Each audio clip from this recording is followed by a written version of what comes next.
எதிர்காலத்தை குறிச்ச பயம், எதிர்காலம் என்றால் வெறும் திருமணம் மாத்திரம் அல்ல, எதிர்காலத்தில் நான் என்ன செய்ய போகிறேன், வீட்டை குறித்து, இன்னும் முன்னேற்றத்தை குறித்து, அதை செய்ய வேண்டுமே, இதை செய்ய வேண்டுமே, எப்படி இது நடக்கும், இது எப்படி ஆகும் என்று சொல்லி பயந்து கொண்டிருக்கிற வேண்டிய அவசியம் இல்ல. பரம ராஜாவாகிய இயேசு அவர் நம்மோடு கூட இருக்கிறார். அவர் கூட இருக்கும் பொழுது, அவருடைய கரத்தில் நம்மை முழுவதுமாய் ஒப்பு கொடுக்கும் பொழுது எல்லாவற்றையும் அவர் பார்த்துக் கொள்ளுவார். ஐயா, எல்லாவற்றையும் அவர் பார்த்துக் கொள்ளுவார். எல்லா கரங்களை தட்டி, கைகளை தட்டி ஆண்டவருக்கு நன்றி செலுத்துவோம். கர்த்தருக்கு நாம் மகிமை செலுத்துவோம். நன்றி நன்றி நன்றி நன்றி நன்றி. மக்கு ஸ்தோத்திரம் அப்பா. உதவிக்கிறம் ஆண்டவரே, 2வது மாதம் இந்த 2வது நாளிலே இந்த பரிசுத்த ஆராதனைக்கு கர்த்தருடைய பந்தி இருக்கிறதான இந்த பரிசுத்த ஆராதனைக்கு வந்திருக்கிற யாவரையும் உடைய மனதார வாழ்த்தி வரவேற்கிறேன். எல்லாருக்கும் ஸ்தோத்திரம். எல்லா கையை போட்டு எல்லா சோதரம் பண்ணுங்க. பக்கத்தில் உள்ளவங்களுக்கு எல்லா சோதரம் முகத்தை பார்த்து சொல்லுங்க. ஹல்லேலூயா. ஆமென். கர்த்தர் நல்லவர். கரங்களை கட்டி கர்த்தருக்கு எல்லாம் நன்றி செலுத்தலாமா? ஆமென். இந்த 2025ஆம் ஆண்டிலே கர்த்தர் நமக்கு விடுதலை ஆண்டாக இயர் ஆஃப் டெலிவரன்ஸ். ஹல்லேலூயா. இந்த டெலிவரன்ஸுக்கு தேவை இந்த அபிஷேகம். எதனால விடுதலை வேணும்? நுகம், சுமை, பாரம். ஆமென். இவைகளிலிருந்து கர்த்தர் விடுவிக்க அவர் வல்லமையில கர்த்தராக இருக்கிறார். ஹல்லேலூயா. ஆண்டவர் மகிமைப்படுவராக. இதுவரைக்கும் 3 விதமான சுமைகள், நுகங்களை குறித்து 2 காரியத்தை நாம தியானிச்சிருக்கிறோம். இன்றைக்கு 3வதாக மனுஷரின் சுமை. எல்லாம் சொல்லுங்க, மனுஷரின் சுமை. ஃபர்ஸ்ட் ஒன் அசீரியனுடைய நுகம், சுமை, the yoke of Assyrian. Second one, 2வதாக யாருடைய சுமை? பார்வோனின் சுமை, நுகம், the yoke, the burden of Pharaoh. Third one, 3வதாக இந்த 2வது மாதத்துக்கு தேவன் நமக்கு தந்திருக்கிற வார்த்தை the burden of peoples. மனுஷனுடைய சுமை, மனிதரால் உண்டாகிறதான சுமை, பாரம். ஆமென். அந்த காரியத்தை ஆண்டவர் தம்முடைய வல்லமையினாலே நீக்க அவர் வல்லவராக இருக்கிறார். கர்த்தரை ஸ்தோத்திரம் பண்ணுவோம். ஹல்லேலூயா. கர்த்தர் நல்லவர். அதற்கு ஆதாரமாக நாம் வாசிக்க கேட்போம். சங்கீதம் 66ஆம் சங்கீதம் 10 முதல் 12 முடிய உள்ள வார்த்தைகளை. சங்கீதம் 66 10 முதல் 12.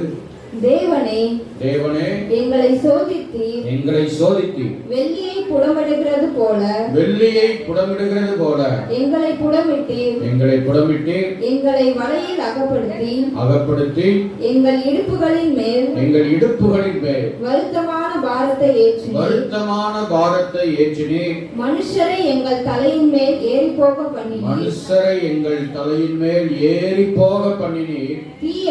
தீயையும் தண்ணீரையும் கடந்து வந்தோம். செழிப்பான இடத்தில் எங்களை கொண்டு வந்து விட்டீர். அல்லேலூயா. ஆண்டவர் நல்லவர். மனுஷரை எங்கள் தலையின் மேல் ஏறி போக பண்ணினீர். இந்த சங்கீதத்தை எழுதினது தாவீது. ஆமென். Praise the lord. தாவீது ஆடு மேய்க்கிற தாவீதாக அல்ல. ரைசலா ஆடு மேய்க்கிற வரைக்கும் அவருக்கு எந்த பிரச்சனையும் கிடையாது. காட்டுல ஒரு முறை சிங்கத்தோட ஒரு கரடியோட தான் பிரச்சனை வந்துச்சு. ஆமை சொல்லுங்களாமே. என்றைக்கு தாவீதின் மேலே தேவனுடைய அபிஷேக தைல ஊற்றப்பட்டதோ அன்னைக்கு ஆரம்பிச்சிச்சு பிரச்சனை. ரைசலா ரைசலா தோத்திரம். இன்னைக்கு பிசாசோட சாத்தானோட இருக்கவங்களுக்கு பிரச்சனை கிடையவே கிடையாது. ஆமை சொல்லுங்களாமே. ஆண்டவர் ஏற்றுவிட்ட பிள்ளைகளுக்கு தான் பல காரியத்தை என்ன செய்வான், கொண்டு வருவான் சாத்தான். ஏன்னா அவனுக்கு நம்ம மேலதான் அவனுக்கு கண்ணா இருக்கும். ஆமை சொல்லுங்களாமே. ஏன்னா நாம உயிருள்ள தேவனை, ஜீவனுள்ள தேவனை நம்ம ஆராதிக்கிறவர்கள். அல்லேலூயா. கர்த்தர் நல்ல. மற்றவங்களை பத்தி அவனுக்கு கவலையே கிடையாது. ஏன்னா அவன் ஆளு நரகத்துக்கு சொந்தமாக்கிட்டு இருக்கிறவனை பத்தி பிசாசுக்கு எந்த கவலையும் கிடையவே கிடையாது. கர்த்தர் நல்லவர். ஆகவே தேவனுடைய அந்த அபிஷேகம் ஊற்றப்பட்டதுல இருந்தா தோத்திரம் பிரச்சனைகள் ஆரம்பித்தது. ஒருவேளை நீங்க நினைக்கலாம், ஆண்டவரை ஏற்றுக்கொண்டதுக்கு பிறகுதான் அவ்வளோ பிரச்சனைகள்லாம் நான் போறேன் அப்படின்னு சொல்லி நினைச்சீங்கன்னா கவலைப்படாதீங்க. அல்லேலூயா. அந்த போராட்டங்கள், பிரச்சனைகள், பாடுகள், பாரங்கள், சுமைகள், நுகங்கள் எதுவா இருந்தாலும் எல்லாத்தையும் ஆண்டவர் உடைச்சு தகர்த்து போட்டு தகுதிபடி ஆக்கிறதுதான் தேவன் தன்னுடைய வல்லமைய அபிஷேகத்தை ஆண்டவர் கொடுத்திருக்கிறாருமா. கவனிங்க, இங்க தாவீதுடைய வாழ்க்கையில அபிஷேகம் ஊற்றப்பட்டதுக்கு பிறகு பல பிரச்சனைகள், பல காரியங்களா வந்துச்சு. அதைத்தான் நிறைய சங்கீதத்தில் அவர் எழுதி வச்சிருக்கிறாரு. அதுல ஒரு சங்கீதம் தான் இந்த 66வது சங்கீதம். ஆமென். பிரைஸ். மனுஷரை எங்கள் தலையின் மேல் ஏறி போக பண்ணினீர். இது என்ன வித்தியாசமா இருக்குது. தோத்திரம். நடந்து போயிட்டு இருக்கும் போதே மனுஷன் நம்ம தலைமையில ஏறி போக முடியுமா சொல்லுங்க. ஆனாலும் ஏறி போயிருக்கிறாங்க. அந்த அனுபவத்தை தான் அவர் சொல்லுகிறார். ஆமென் சொல்லுங்களாமே. ரைசல். அப்படியானால் இந்த மாதத்திலே கர்த்தர் நமக்கு தருகிற வார்த்தை என்றால் மனிதரால் உண்டாகிறதான அந்த சுமை, ஆமென், தலையில ஏறி போகிறது என்பது தலையினுடைய அந்த பாரம், அழுத்துதல். ஸ்தோத்திரம். பொதுவாக மக்களுடைய பார்வை என்னோடு சொன்னால், தன்னுடைய சொந்தத்திலேயோ பந்தத்திலேயோ அல்லது ஏதாவது ஒரு சூழ்நிலையிலோ ஒரு பிரச்சனையில போராட்டம் இருக்கிறதான மக்கள் இருக்கும் பொழுது, அல்லது பக்கத்து வீடோ அல்லது எதிர் வீடோ அல்லது பின்னாடி வீட்டில் உள்ளவங்களோ அல்லது அந்த தெருவில் உள்ளவங்களோ அல்லது சொந்தமோ பந்தமோ உறவோ உடன்பிறப்புகளோ யாரா இருக்கட்டும், ஸ்தோத்திரம், ஒருத்தரை குறிச்சு ஸ்தோத்திரம் மனசுக்குள்ள மைண்ட்ல நினைச்சாலே தலை என்னவாயிரும்? தலை என்னவாயிரும்? தலை அப்படியே குழுகுழுன்னு ஆயிருமா? பிபி எல்லாம் என்ன செய்யும்? அப்படியே எகிரிரும். அவங்கள நினைச்சாலே, நினைச்சு பார்த்தாலே, அவங்கள நினைச்சாலே எனக்கு என்ன வந்துருது சொல்லுங்கம்மா. வராவிட்டால் கர்த்தரங்களோடு இருக்கிறார் என்று ஆசீர்வாதம் அர்த்தம். வந்துச்சுன்னு சொன்னா அந்த பாரத்தை ஆண்டவர் மாற்றி போடத்தான் இந்த 2வது மாதத்திலே கர்த்தர் இந்த வார்த்தையை நமக்கு தந்திருக்கிறார்.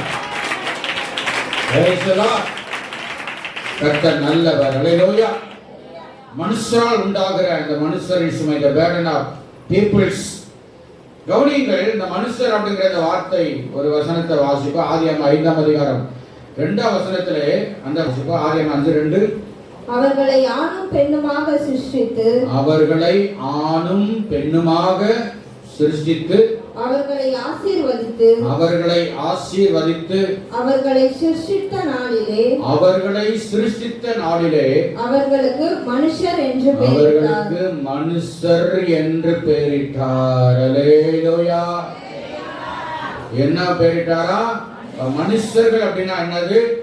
ஆண் பெண்.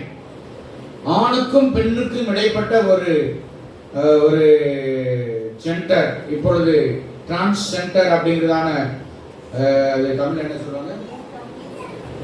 திருநங்கை, திருநம்பி அப்படின்னு சொல்லுவாங்க. தோத்திரம். ஆக அது வேதத்திலேயே அண்டகர்களாக்கப்பட்டவர்கள் அப்படிங்கிறது, அல்லது சில அண்டகராய் பிறந்தவர்கள் அப்படின்னு அதுவும் இருக்கிறது. ஆனால் ஆதியிலே கர்த்தர் முதல் மனுஷனை ஆணும் பெண்ணுமாக சிருஷ்டித்து அவர்களை ஒன்றாக இணைத்து குடும்பமாய் வைத்து அவர்களுக்கு மனுஷர் என்று பெயரிட்டார். அல்லேலூயா. 8 type of peoples, 8 விதமான மனிதர்கள் வேதத்திலே சொல்லப்படுகிறது. அதாவது கேரக்டர் வைஸ், நம்முடைய சுபாவங்கள் அடிப்படையில். ஆமென்.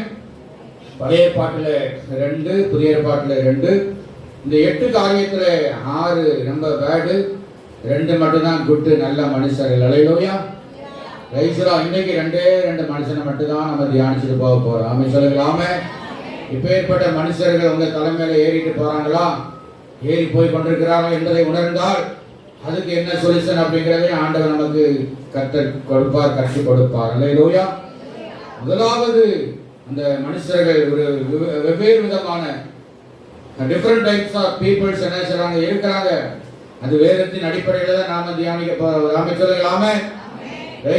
உங்க குடும்பத்தில் நடக்கிற காரியத்தை வச்சு, உங்க சொந்த பந்தத்தில் நடக்கிற பிரச்சனைகளை வச்சு அல்ல, வேதத்திலே ஆண்டவர் என்ன சொல்லி இருக்கிறாரோ அதன் அடிப்படையிலே தான். அல்லேலூயா. முதலாவது விரோதமான மனுஷர். என்ன மனுஷர்? விரோதமான மனுஷர். ஆங்கிலத்தில் தி அட்டாக்டு பீப்புள்ஸ். அதுக்கு ஆதாரமாய் சங்கீதம் 124 சங்கீதம் 1 முதல் 3 வசனங்களை வாசிக்கப்போ, சங்கீதம் 124 1 முதல் 3 வசனம். மனுஷர் நமக்கு விரோதமாய் எழும்பின போது கர்த்தர் நமது பக்கத்தில் இராவிட்டால், கர்த்தர் தாமே நமது பக்கத்தில் இராவிட்டால் அவர்கள் கோபம் நம்மேல் எரிகையில் நம்மை உயிரோடே விழுங்கி இருப்பார்கள். ஆமென். இதுக்கு அல்லேலூயா சொல்லப்படாது. ஆமென். இதுக்கு ஆமென் தான் சொல்லணும். ஆமென். மனுஷர் நமக்கு விரோதமாய் எழும்பின போது. ஆமென். இதை சொன்னது யாரு? இந்த சொல்லுங்க, தாவீது தான். பாருங்க, இப்ப தாவீதுக்கு விரோதமாய் மனுஷர்கள் எழும்பி இருக்கிறாங்க. ஆமென் சொல்லுங்க. ஆமென். விரோதமாய் எழும்பின பொழுது, ஆங்கிலத்தில் பார்த்தீங்கன்னா 2வது வசனத்துல இங்கிலீஷ்ல வரும், 2nd verse ஆங்கிலத்துல போடுங்க. Price the Lord. ஸ்தோத்திரம். Who was on our side when men rose up against us? இன்னொரு முடிவெடுப்புல when men attacked us அப்படின்னு ஒரு அட்டாக்ட்ங்கிற வார்த்தை, தாக்குதல்களை கொடுக்கிறவர்கள். ஆமென். மனுஷர் நமக்கு விரோதமாய் எழும்பின பொழுது விரோதமாக தாக்குதலை கொடுக்கிறவர்கள், அடுத்து அவருடைய கோபம், அடுத்து உயிரோட விழுங்க பார்க்கிறதான ஒரு காரியங்கள். ஆமென் சொல்லுங்களாமே. அப்ப மனுஷனுக்குள்ள அந்த விரோதம் அப்படின்னா அட்டாக் பண்றது, மற்றவர்களை அட்டாக் பண்றது, மற்றவர்களை தாக்குவது, வார்த்தைகளினாலே, கிரியைகளினாலே, பார்வையினாலே தாக்குகிறதான அந்த மனுஷர்கள். ஆமென் சொல்லுங்களாமே.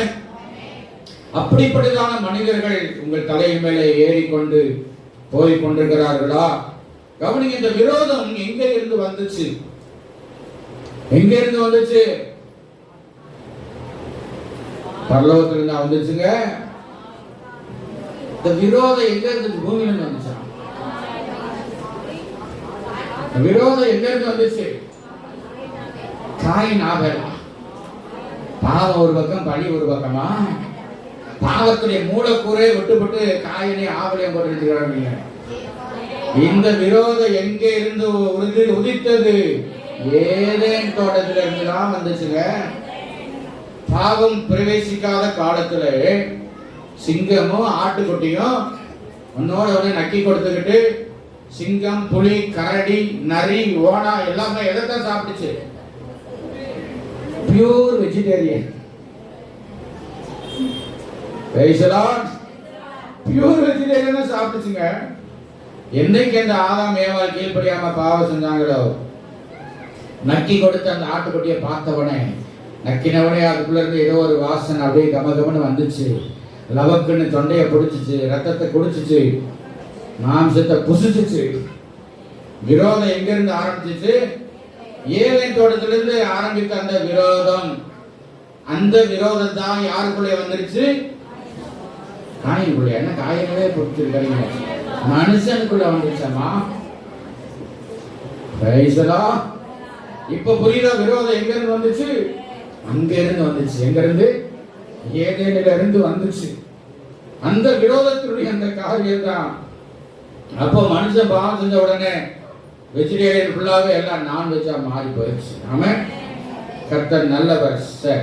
அப்ப கவனிங்க, இந்த விரோதம் என்பது புதிய ஏற்பாட்டில் அப்போஸ்தலனாகிய பவுல் கலாத்தியர் நிருபத்தில் எழுதும் பொழுது மாம்சத்தினுடைய கிரியைகளிலே ஒன்றுதான் இந்த விரோதம். ஆமென்.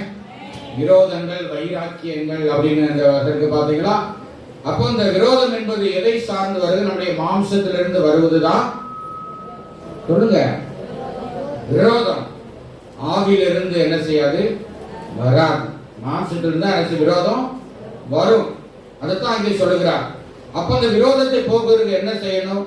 கலாத்தியர் 5ஆம் அதிகாரம் 22 இருந்து 24 முடிய வாசிக்க கேட்போம்.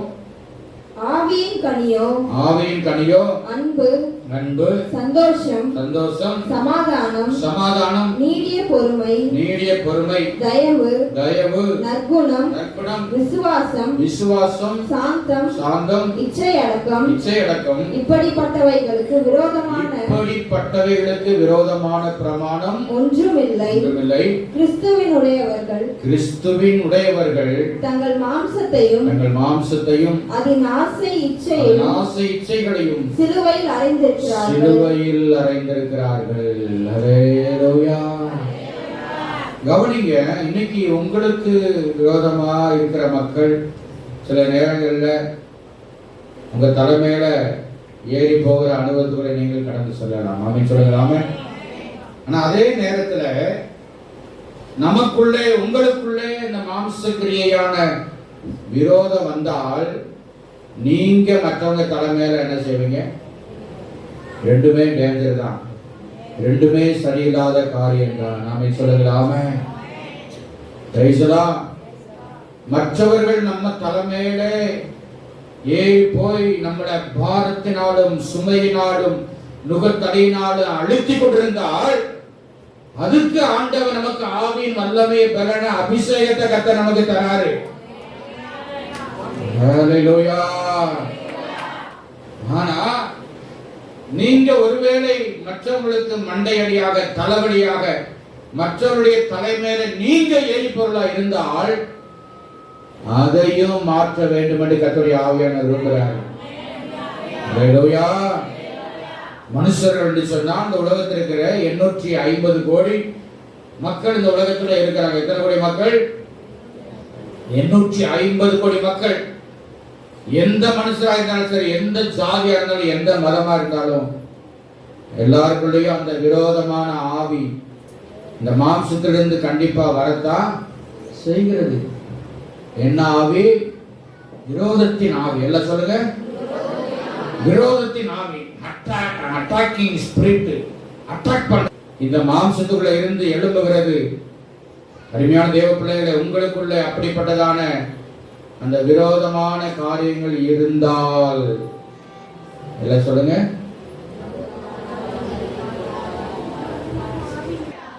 இருந்தால் என்ன செய்யணும்? ஆவியின் கனிகளினாலே நாம நிரப்பப்படணும். அதையே சொல்லுங்க. அல்லேலூயா. அடுத்து சொல்லப்படுகிறது, நம்முடைய மாம்சத்தை அதன் ஆசைகளை எங்க அறையணும்? சிலுவையில் அறையணும். அல்லேலூயா. சிலுவையில் அறைஞ்சாதான் அந்த விரோதம், இந்த ஏதேனிலே உண்டான எழுமின அந்த விரோதத்தை ஆண்டவர் மாற்றி போடவர் வல்லவராக இருப்பார். அல்லேலூயா. Praise the lord. ஆக விரோதமாய் எழும்புகிற மனுஷர் நேக நேரத்திலே நம்முடைய தலைமையில ஏறி போய் நம்மளை ரொம்ப ஒடுக்கிட்டு இருப்பாங்க, வேதனைப்படுத்திக் கொண்டிருப்பார்கள். அப்படிப்பட்ட சூழ்நிலைகளை நீங்கள் கடந்து போய் கொண்டிருந்தால் நீங்க செய்ய வேண்டிய காரியம், அந்த சிரசின் மேல் ஆண்டவரே உங்க அபிஷேக இடங்களை எல்லாம் உங்க தலைமையில வளர்ந்தே வைங்க ஆண்டவரே. அல்லேலூயா. மனுஷராலே நான் ரொம்ப இந்த விரோதம் என்கிற காரியத்தினால ஆண்டவரே மனுஷன் தலைமையில ஏறி போயிட்டே இருக்காங்கப்பா. அந்த பாறைய தலையிலிருந்து நீங்களே இயேசுவின் நாமத்தினால எல்லாம் சின்சியரா கர்த்தருடைய ஆவியானவர். ஆமென். ஒருவேளை வீட்டுக்கு உள்ளேயே அப்படிப்பட்டதான காரியங்கள் இருக்கலாம், ஆனால் கர்த்தருடைய அபிஷேக தைலங்க தலைமையில இப்பொழுது இறங்கும் பொழுது ஆமென். அல்லேலூயா. மனிதர்களால் உண்டாகிற அந்த விரோதம் என்கிற நாம விரோதமான மனுஷருடைய எந்தெல்லாம் நுகங்களை பாரங்களை சுமையை கர்த்தருடைய ஆவியானவர் எப்பொழுது ஒரு சிரசிலிருந்து கர்த்தரை எடுத்து போக அவர் வல்லமை இல்லவராய் கடந்து வருகிறார். தலையின் மேல எண்ணெய் அபிஷேகம், என் தலையின் மேல எண்ணெய் அபிஷேகம் எப்பொழுது இறங்கட்டும், எப்பொழுது எப்பொழுது எப்பொழுது right now. Hallelujah. Fill. Amen. Hallelujah. Hallelujah. கைகளை தட்டி எல்லாம் கட்டங்கள் எல்லாம் மகிமை செலுத்துங்க. ஆமென். கர்த்தர் நல்லவர். Hallelujah. praise the Lord. Amen. மனுஷங்க தலைமையில ஏறி போறதாக நீங்க உணர்ந்தீங்கன்னா நீங்க செய்ய வேண்டிய காரியம் என்ன? பிரதானமா சொல்லி கொடுத்தேன், தலைமையில இப்படி கையா வைக்காதீங்க. ஐயோ போச்சு. என்னது? ஐயா யாராவது இப்படி வச்சு ஐயோ பத்தின சொல்லுவாங்க? தலைக்கும் மூஞ்சிக்கு இடையில ஐயோ போச்சு, மூஞ்சியை மறைச்சிக்கிட்டு ஐயா போச்சே, ஐயா பையெல்லாம் வேண்டாம், இனிமேல் தலை மேல கைய வைங்க. ஆமென். என் தலை மேல கர்த்தருடைய அபிஷேக வல்லமை. ஆமென். சொல்லுங்கப்பா. ஹல்லேலூயா. இரண்டாவது ஒரு மனுஷரை குறித்து தியானித்து நாம் செய்தியை முடிக்க இருக்கிறோம். இரண்டாவது பாவிகளான மனுஷர், sinful peoples. லூக்கா சுவிசேஷம் 24 அதிகாரம் 7 வசனம். லூக்கா 24:7. மனுஷகுமாரன் பாவிகளான மனுஷர் கைகளில் ஒப்பு கொடுக்கப்படவும் போதும். இரண்டாவது பாவிகளான மனுஷருங்க யாரு? எல்லாம் சொல்லுங்க. பாவிகளான sinful peoples. First one, the attacked peoples. விரோதமாய் தாக்குதலை கொடுக்கிற மக்கள். என்னதான் நம்ம நல்லது செஞ்சாலும் நமக்கு விரோதமா ஏதாவது ஒரு தாக்குதல் பண்ணிக்கிட்டே இருப்பாங்க. அம்பு எய்திக்கொண்டே இருப்பாங்க. வார்த்தைகளினாலே, செயல்களினாலே, பார்க்கிற பார்வையினால கூட தாக்குதலை கொடுப்பாங்க. அந்த கண்களினாலே கொடுக்கப்படுகிற அந்த தாக்குதல் தான் என்னது? என்ன கண்ணு? என்ன கண்ணு? என்ன கண்ணு? சொல்லுங்க. என்ன கண்ணுங்க? வன்கண். சில கண்ணு பார்த்தாலே பொசுங்கி போயிடலாம். அங்க தீப்பெட்டி எல்லாம் வேண்டாம், அங்க பேப்பர்லாம் வேண்டாம், கொடுத்துருக்கு பொசுங்கி போயிடும். இந்த தாக்குதல் எல்லாம் முறியடிக்கிறதான வல்லமை தேவனுடைய அபிஷேகத்தினால தான் இருக்குது. வேற எதனால ஒண்ணும் பண்ண முடியாது என்பதை உறுதியாக தெரிவித்தாங்க. அவங்க இரண்டாவது பாவிகளான மனுஷர். கவனிங்க, இங்க பாவிகளான மனுஷர் என்ன பண்ணாங்க? ஏசப்பாவை என்ன செஞ்சாங்களாம்? இந்த மரணத்துக்குள்ள ஒப்பு கொடுத்தார். பாவிகளான மனுஷர். அப்போ இந்த பாவிகளான மனுஷருடைய கேரக்டர், சுபாவங்கள் எப்படி இருக்குன்னா, இந்த பாவிகளான மனுஷர்கிட்ட நீதி இருக்காது, உண்மை இருக்காது, தூய்மை இருக்காது, பரிசுத்தம் இருக்காது, விட்டு கொடுத்தல் இருக்காது, மன்னிக்கிறது இருக்காது. ஸ்தோத்திரம். ஏசப்பா கிட்ட என்னென்னலாம் இருக்குதோ அது எதுவுமே இருக்காது. அவங்க தான் யாரு? பாவிகளான மனுஷர்கள். ஆமே சொல்லுங்களாமே. பாவியான மனுஷர்கள் அப்படின்னா நீதிக்கும் உண்மைக்கும் வித்தியாசம் தெரியாது, சரிக்கும் தவறுக்கும் வித்தியாசம் தெரியாது, நல்லதுக்கும் கெட்டதுக்கும் வித்தியாசம் தெரியாத நடைமுறை இருக்கவங்க தான் யாரு? பாவிகள். பாவிகள். இந்த பாவிகள்ங்கிற லிஸ்ட் அங்க ஏதேனிலிருந்து வந்ததுதான். ஏவாளுடைய அந்த கீழ்ப்படியாமை பாவம், ஆதாமுடைய அந்த உணராத பாவங்கள். ஆமை சொல்லுங்களாமே. அப்போ வேதத்திலே அதனால தான் எல்லாருமே பாவம் செய்து இந்த உலகத்திலே யாரும் என்ன பண்ணாங்க? நீதிமான்களே இல்லை என்று அப்போஸ்தலனாகிய பவுல் எழுதி வச்சிருக்கிறாரு. ஆமே. ஸ்தோத்திரம். ரோமர் நிருபம் 3ஆம் அதிகாரம் 10 முதல் அங்கே பார்க்கும் பொழுது ரோமர் 3ஆம் அதிகாரம் 10 லிருந்து 12 முடிய, அந்தபடியே நீதிமான் ஒருவனாகிலும் இல்லை, நீதிமான் ஒருவனாகிலும் இல்லை, உணர்வுள்ளவன் இல்லை, உணர்வுள்ளவன் இல்லை, தேவனை தேடுகிறவன் இல்லை, தேடுகிறவன் இல்லை.